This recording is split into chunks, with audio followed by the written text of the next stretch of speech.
La independencia. La independencia de México se dividió en cuatro etapas. Primero fue la primera etapa de la independencia de México, llamada la iniciación. Va de septiembre de 1810 a julio de 1811 y comienza por el levantamiento armado liderado por Miguel Hidalgo y Costilla. En sus inicios el movimiento no tenía un objetivo claro, aunque existía un descontento con las autoridades españolas, especialmente por la invasión napoleónica a España, en la posición de José Bonaparte. En ese contexto, grupos criollos inconformes con la conspiración de Querétaro, integrada por Hidalgo, Allende, Aldama y José Portillo Domínguez, comenzaron a organizarse influenciados por las ideas ilustradas y las revoluciones de independencia en otras partes del mundo. En la madrugada del 16 de septiembre de 1810, tras descubrir esta conspiración, Hidalgo lanzó el grito de Dolores, llamando al pueblo a levantarse contra el mal gobierno, aunque no pedía una independencia total. Su liderazgo fue clave para movilizar a miles, sobre todo campesinos e indígenas. El ejército insurgente creció rápidamente y llegó a tener más de 50,000 personas.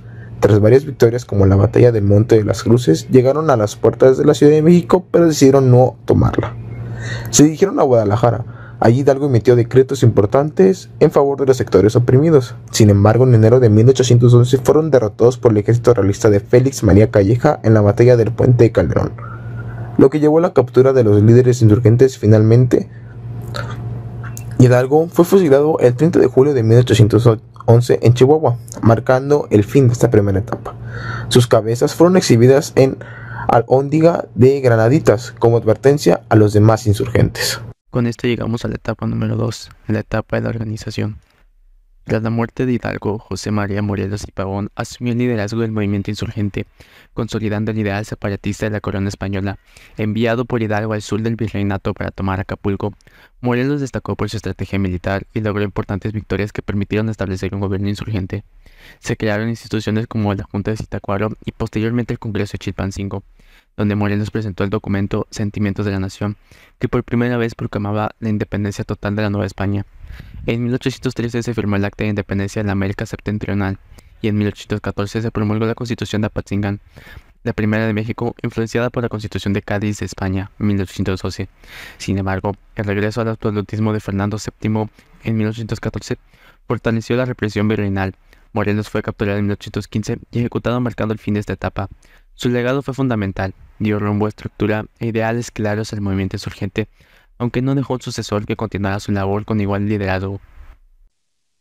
Con esto llegamos a la etapa 3, la resistencia, que esta abarcó de diciembre de 1815 a febrero de 1821. En esa etapa representa el momento más crítico del movimiento insurgente. Tras la muerte de José María Morelos, no hubo un líder claro y el movimiento quedó desorganizado y debilitado. Las batallas se redujeron a pequeños enfrentamientos de resistencia, liderados por figuras como Vicente Guerrero, Guadalupe Victoria y Nicolás Bravo. Entre 1816 y 1818 se intentó reorganizar el movimiento mediante juntas gubernativas, pero fracasaron por conflictos internos y la presión realista. Al mismo tiempo, el virrey Juan Ruiz de Apodaca ofreció indultos, debilitando aún más la causa insurgente.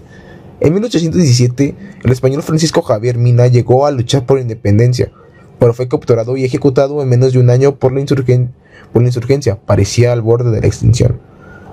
Sin embargo, en 1820, un golpe de Estado de España obligó a Fernando VII a restaurar la Constitución de Cádiz, lo que generó temor entre los conservadores novohispanos. Esto llevó al plan de la Profesa, que propuso una independencia moderada con una monarquía encabezada por Fernando VII para proteger los intereses españoles.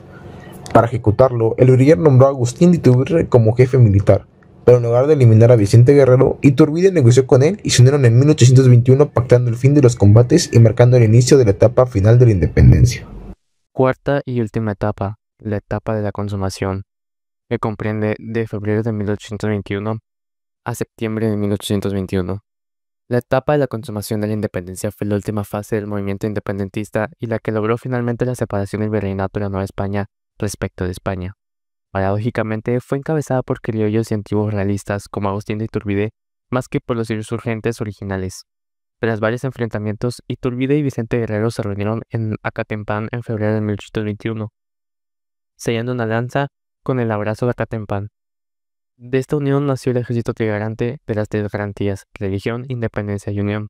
Poco después se proclamó el Plan de Iguala, que establecía la independencia bajo una monarquía constitucional moderada. El ejército trigarante avanzó casi sin resistencias a la capital. El virrey Apodaca fue destituido por su incapacidad y llegó a la Nueva España el nuevo rey, Juan O'Donoghue, quien ya no pudo detener el movimiento y firmó los tratados de Córdoba, reconociendo la independencia. El 27 de septiembre de 1821, el ejército trigarante entró triunfante a la Ciudad de México y el 28 se firmó oficialmente el Acta de Independencia. A pesar del logro, los ideales sociales de los insurgentes originales no se cumplieron. La independencia fue controlada por las élites y la mayoría de la población.